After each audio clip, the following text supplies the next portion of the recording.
Hello সবাইকে, তোমরা সবাই কেমন আছো? আশা করছি তোমরা সবাই ভালো আছো। আমিও খুব ভালো আছি। তো পিঙ্কি অ্যান্ড পাখির নতুন একটি ব্লগে তোমাদেরকে অনেক স্বাগত। তোমরা যারা যারা আমার ভিডিও দেখছো প্লিজ লাইক করে দিও এবং অবশ্যই সাবস্ক্রাইব করে দিও আর একটা কমেন্ট অবশ্যই করে দিও।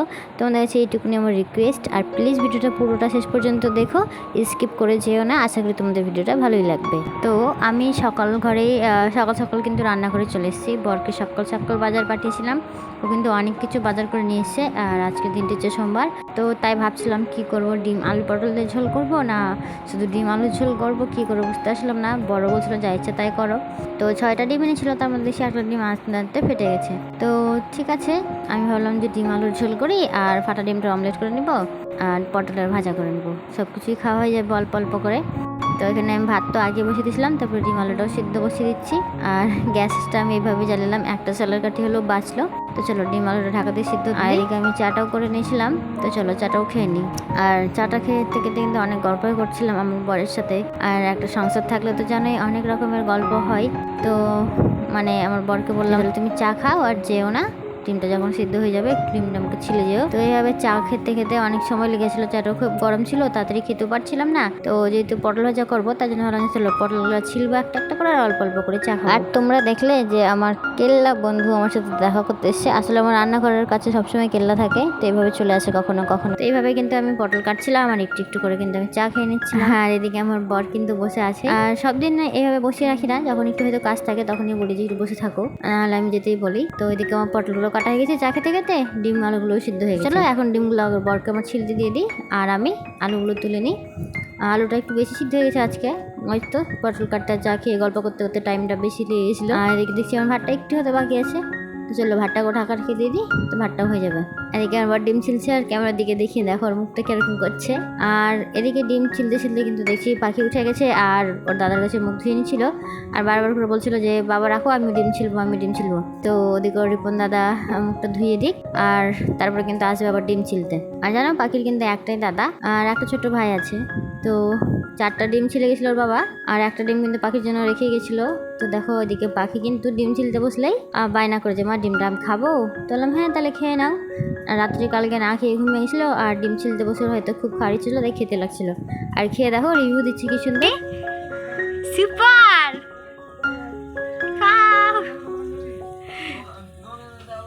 এদিকে তো বাবু ডিম খেয়ে চলে গেছে, এদিকে আমার ডিম আলুর ঝোলটা কমপ্লিট। অনেক টাইম হয়ে গেছিলো, রান্নাটা বসতে একটু দেরি হয়ে গেছিলো। আমার বড় হলো তাড়াতাড়ি করো।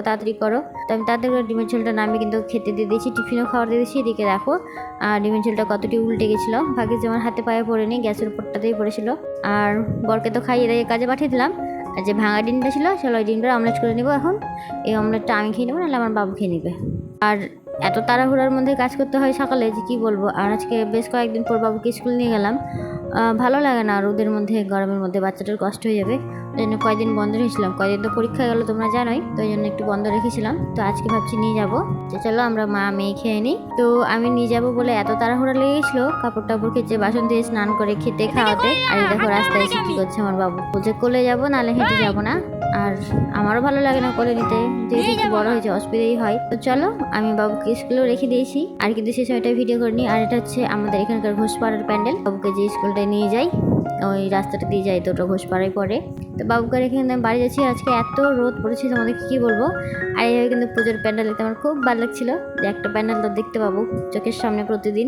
প্রায় 1 মাস আগে থেকেই শুরু হয়ে গেছে প্যান্ডেল। রোদের জন্য আস্তে আস্তে কিন্তু আমার অবস্থা একেবারে কেরাসিন, এসে ফ্যানের তলে বসে গেছি। একটু হাওয়া খেয়ে নিই আর একটু রেস্ট করে নেবো, কারণ আবার তো বাবুকে আনতে যেতে হবে। তো আমি একটু ঘুমিয়ে নিই। আর সূর্য তো আমার কাছে ছিলই, এসেই ডাকছে বউ বউ বউ। ঘুমিয়ে কিন্তু আমি আবার চলে গেছিলাম বাবুকে আনতে। আমি খাইনি, বাবুকে নিয়ে যাবো তারপরেই খাবো। এসে দেখছি এখানে পড়াচ্ছিল দিদিভাই ওদেরকে, এসে কিন্তু আবার খেয়েছি, বাবুকে খাইয়েছি। আর ব্লগটা এভাবে কন্টিনিউ করতে পারছি না বাচ্চা কাচ্চা সামলে, তাই জন্য কিন্তু একটু ফাঁকা ফাঁকা হয়ে যাচ্ছে। ভাগ্যে যে ভগবান আমাকে পা দুটো দিয়েছে, না হলে আমার অবস্থা কেরাসিন হয়ে যেত। হ্যালো গাইস, আজকে যা রোদ পড়েছে না, আর রোদের মধ্যে এতবার আমি হেঁটে যাওয়া আসি করেছি। প্রথমে পাখিকে স্কুল নিয়ে গেছি, তারপরে আবার এসছি, আবার আনতে গেছি, আবার এসছি, আবার এখন সেলাই যাচ্ছি। আর এখন তো ইচ্ছাই করছে না যাই, কিন্তু মাসে মাসে টাকা তো নিবেই, ওই জন্য যাচ্ছি। রোদ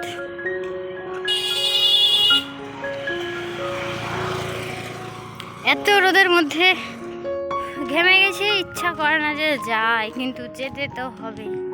হয়ে গেল অনেক দিন, আর কিছুদিন তাহলে কিন্তু হয়ে যাবে।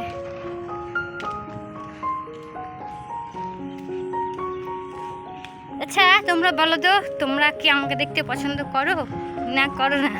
যদি পছন্দ করো তাহলে অবশ্যই কিন্তু কমেন্টে জানাবে, আর যদি পছন্দ না করো তবুও বলবে, কারণ সবাই তো ভালো আসবে তার তো কোনো মানে নেই। খারাপ তো অনেকেই বাসবে, ভালোও অনেকে বাসবে, তাই তো? এই গাইস, আমার হেঁটে হেঁটে পায়ে অবস্থা খুবই খারাপ, সেই কষ্ট হচ্ছে, পায়ে পায়ে মনে হচ্ছে ব্যাল লেগে যাচ্ছে, হাঁটতেই পারছি না, এত হেঁটেছি। আর এখানে এত সুন্দর হাওয়া হচ্ছে, প্লাস ছায়াও পাচ্ছি, দারুণ লাগছে, কিন্তু সামনে অনেক রোদ আছে। জায়গাটা কি সুন্দর না বলো? আমার সেই লাগে জায়গাটা। আজকে সারাদিন দৌড়াদৌড়ি করতে প্রচুর ক্লান্ত হয়ে গেছিলাম, পা তো মনে হচ্ছিল আর চলছিলই না, ওখানে যেতাম মেশিনও চালাতে পারছিলাম না। তারপরে কিন্তু প্রায় সন্ধে বলতে রাত্রি হয়ে গেছে, আর বাইপাস দিয়ে যেতে আমার কিন্তু ভয়টাই ছিল, কারণ আমি একাই যাচ্ছিলাম। তো কিছু করার নেই, বাড়ি চলে এসেছি। এসে কিন্তু আমি একটু রেস্ট করেছি, তারপরে আলু সিদ্ধ ভাত করেছিলাম, তার জন্য পেঁয়াজটা ভেজে নিচ্ছিলাম, যে রাতে আলু সিদ্ধ ভাত খেয়ে নিব। আর এদিকে 3টে শুকনো লঙ্কাও ভেজে রেখেছি। আর আজকে না খুব পাও খাওয়ার ক্রেভিং হচ্ছিলো, তো বরকে বললাম যে 2টা পাও 3টা পাও নিয়ে আসিও, তো পাও পাইনি, একটাই পেয়েছি, আর চকলেট এনেছিলো, ওদের দুজনকে চকলেট দিয়েছে, আর আমি পাওটা খেয়ে নিলাম। আর এই পাওটা খেতে যে এত টেস্টি ছিল তোমাদেরকে কী বলবো। ওই কথাই বলে না, খাবার খেয়ে তৃপ্তি পেলাম, স্বর্গের সুখ পেলাম, ওই রকম মনে হয়েছে। আর আমার কিন্তু এই তেল ভাজা খেতে খুব ভালো লাগে, আর তোমাদের কাদের কাদের ভালো লাগে কিন্তু অবশ্যই জানিও। আর ব্লগটা আমি বড় করবো না, রাতে আলু সিদ্ধ ভাত খেয়ে ঘুমিয়ে পড়বো। তো চলো, ব্লগটা তোমাদের কেমন লাগলো অবশ্যই কমেন্ট করে জানাবে। প্লিজ তোমরা আমাকে একটু উৎসাহিত করো, যেন আমি কন্টিনিউ ডেইলি ভিডিও করতে পারি, তোমাদেরকে ভিডিও দিতে পারি। তাহলে ওকে, বাই গাইস, গুড নাইট। তোমরা সবাই ভালো থেকো, সুস্থ থেকো। আর আমি ব্লগটাকে এখানে এন্ড করছি। আর ভালো লাগলে চ্যানেলটাকে কিন্তু অবশ্যই সাবস্ক্রাইব করে যেও। আর হ্যাঁ, তোমরা কারা কারা এইভাবে তেলে ভাজা খেতে ভালোবাসো অবশ্যই কিন্তু কমেন্ট করতে ভুলো না।